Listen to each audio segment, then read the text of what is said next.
Hello mga best! Welcome back to our channel. And today, magkakaroon tayo ng TaraLetz taste test video. But before we start, please don't forget to click the subscribe button and the bell notification beside it para palagi kayong kasama sa ating mga TaraLetz videos. Ito yung latest grocery find ko mga best. So, binili ko to sa SM Grocery. And this is the McCormick Korean Fried Chicken in Soy Garlic. Ayan. So, meron siyang Korean Fried Chicken Batter Mix and Korean Fried Chicken Sauce. So, itatry natin to kung masarap mga best. We just need 1/2 kilo of chicken wings. We will use the Korean fried chicken batter mix. Ayan. And lalagyan lang natin ng 1/4 cup water or equivalent to 4 tablespoons.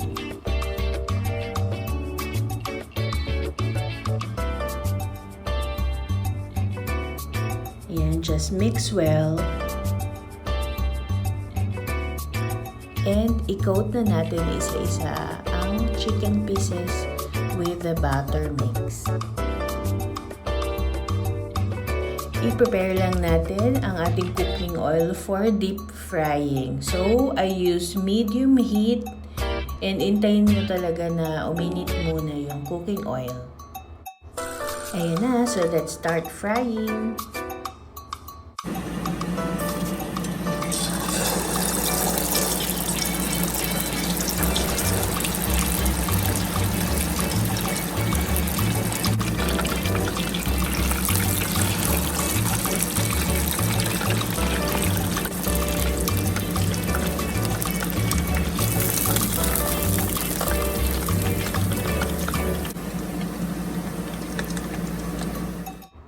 Yan, i-ready na natin yung fried chicken for the coating of soy garlic flavor.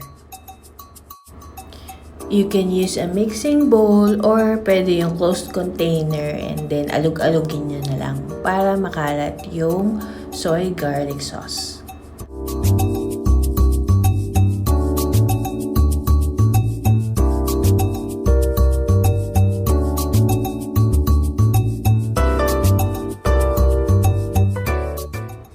And ready na ang ating chicken for the taste test.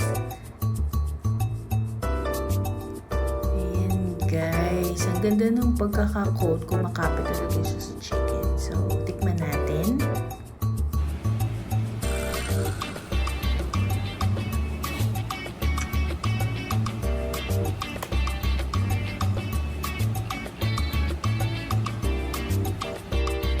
Thumbs up siya para sa akin mga best. Super sarap and ang juicy nung pagkaka-fry ko ng chicken. Hindi masyadong maalat.